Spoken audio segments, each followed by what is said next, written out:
أنا بالحسن بن je suis l'AS manager de Sanofi Aventis Tunisie. Je suis en poste depuis 12 ans et je vais passer AS manager pour le Middle East à partir de lundi prochain, Inch'Allah.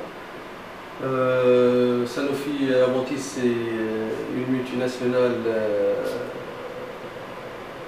française qui est installée à Tunis depuis les années 90. Nous sommes leaders en Tunisie. On a presque 17% de part de marché. Nous sommes un acteur important dans le secteur pharmaceutique en Tunisie.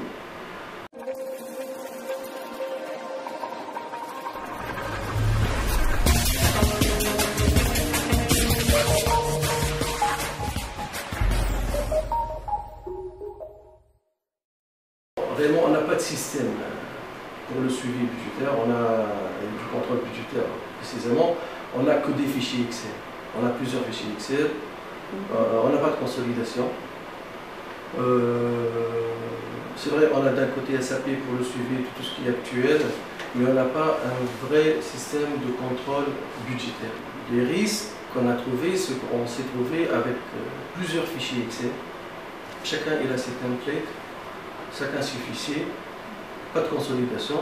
On s'est trouvé par exemple pour le même chiffre, pour la même activité, avec 3 chiffres différents, un chiffre qui est au niveau de la finance, un chiffre au niveau du top management et un chiffre au niveau des ventes. On a dit, voilà, donc il nous faut maintenant un système efficace qui va nous aider donc, à éviter ces risques, parce que le fichier Excel, ces risques, fichier, donc ça devient volumineux, donc après c'est ingérable, c'est pas bloqué, donc on a vu pas mal de fois des fichiers volumineux, donc des problèmes de synchronisation au niveau des fichiers.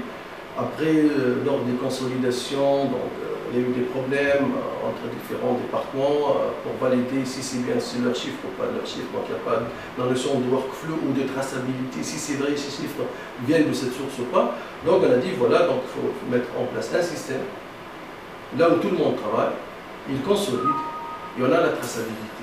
Donc une base de données unique, traçabilité et un contrôle efficace.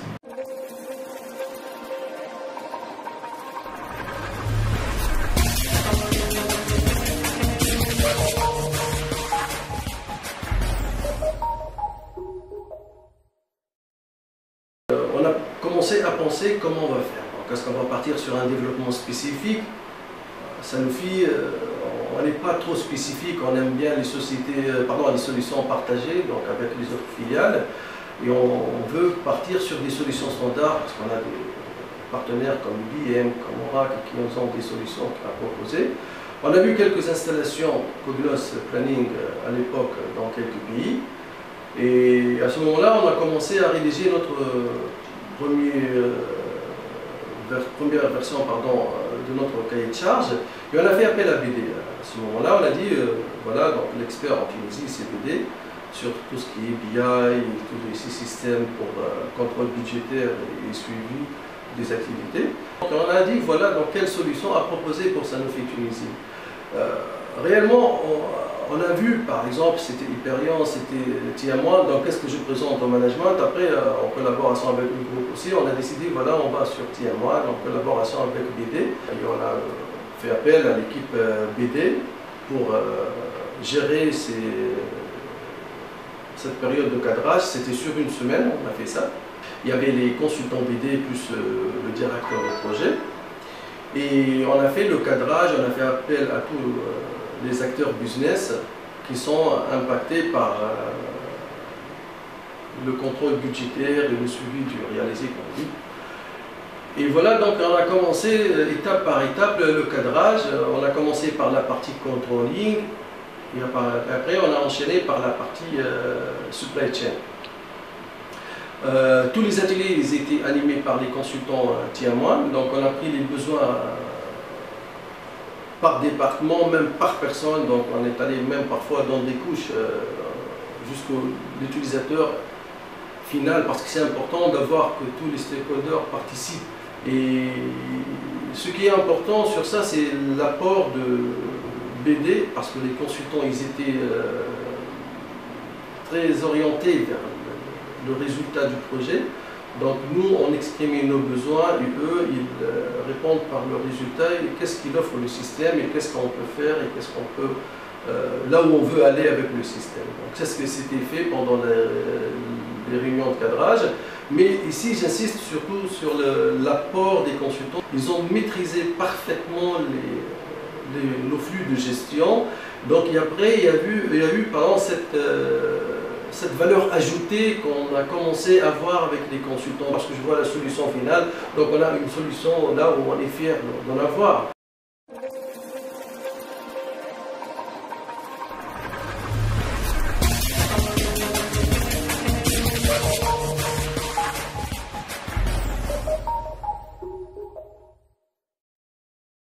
Le process, il commence à partir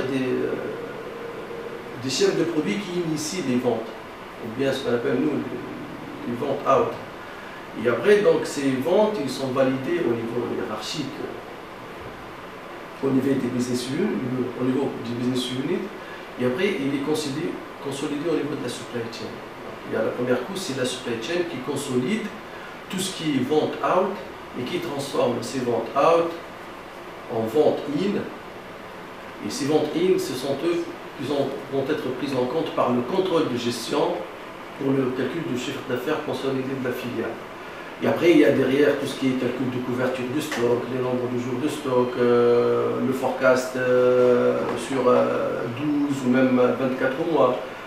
Et après, la troisième couche, c'est la couche reporting. Cette couche-là, ça intéresse surtout le management pour le suivi du quotidien, pour le suivi du forecast, pour la comparaison forecast et réalisé. Et ça, c'est la couche management qu'on a besoin. C'est pour avoir par exemple un rapport sur un simple clic. Aussi par exemple pour faire des tendances budgétaires. Maintenant, on ne va pas passer une semaine ou des jours à faire une tendance budgétaire. Maintenant, on peut le faire dans 2 heures de temps. Donc l'essentiel d'en avoir l'information du top management pour que ça se traduise au niveau du système par la supply chain et le contrôle de gestion. Donc et dans 2 heures de temps, le management il aura une version budgétaire comme il le souhaite. C'est ça l'avantage et le plus-value des systèmes comme TM1.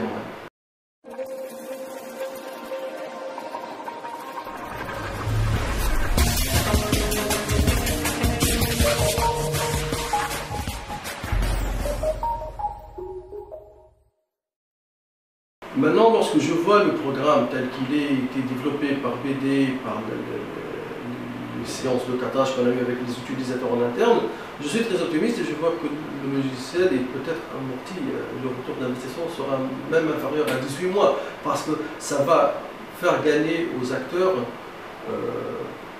pas mal de temps, qui vont l'utiliser dans les analyses des ventes, qui vont peut-être amener d'autres solutions pour le business, pour proposer de nouvelles solutions stratégiques.